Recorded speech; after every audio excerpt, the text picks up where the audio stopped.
Neeson's provides a number of transcribing services. I would divide them into maybe three categories.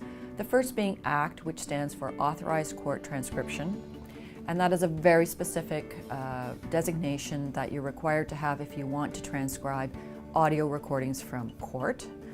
We have legal transcription that we perform, so for example, police statements or 911 calls, that sort of thing.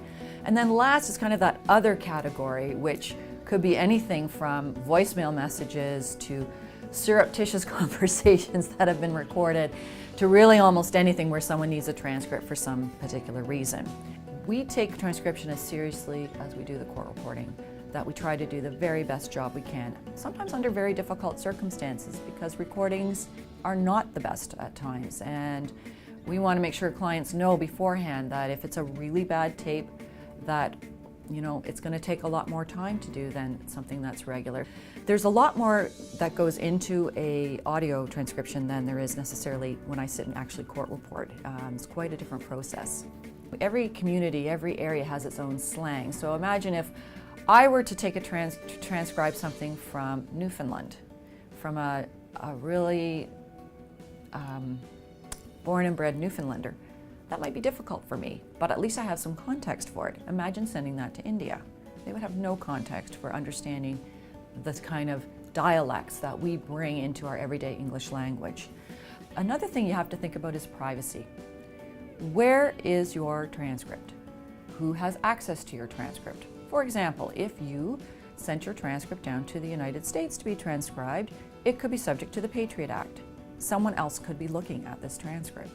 So these are just a few of the factors you want to take into account when deciding where you want to have your matter transcribed.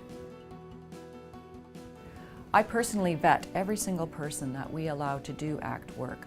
Legal work is complicated. It can involve forensics, it can involve patents, it can involve significant accounting issues. These are not normal parlance language type of cases. And to take someone who has done 16 hours in a course and say, you're ready to transcribe, I can tell you there have been some real horror shows that have come out of this system. And there are good acts, but there are a lot of not so good acts. We take the guesswork out of it. I vet them. They know what they're doing, and you've got a place that's accountable for it. We want to make sure that you've got all the tools available, just as if you were using our regular court reporting services. We think that's important. As well, we also can host your transcripts online in our secure repository. So they're available to you 24/7.